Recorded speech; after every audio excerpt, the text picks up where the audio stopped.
ওয়াজটা আসলে ছাত্র জীবন থেকে শুরু করেছেন নাকি 1920 আমি পরে? আমি বাংলাদেশের প্রথম শিশু বক্তা।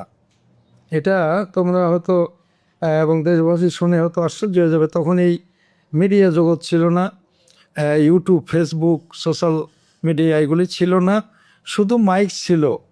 তাও আবার ওই টিনের মানে টিনের এইরকম চঙ্গা মার্কা মাইক দিয়ে আমি বক্তৃতা করেছি 3 ঘন্টা।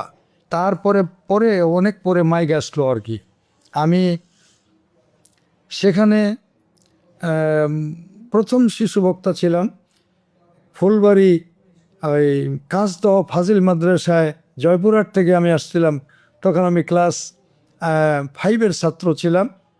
ষষ্ঠ শ্রেণীতে পড়ার পরেই, 5 থেকে ষষ্ঠ শ্রেণীতে যখন গেলাম তখন থেকে আমাকে প্রধান বক্তা করে এখানে নিয়ে আসছিলো। এই যে শুরু হলো আমার ভিতরে একটা মানে উদ্দীপনা, উৎসাহ, আগ্রহ, যেটা আমাকে মানে কোনো বাধাই দমাইতে পারে নাই। আমি সামনে দুর্গম গিরি, কান্তার মরুদুস্তর পারাবার, এভাবে যেন আমি মানে চড়াই উতরাই পেরিয়ে আল্লাহর মেহেরবানি এ পর্যন্ত পৌঁছেছি। তাহলে আপনার এই যে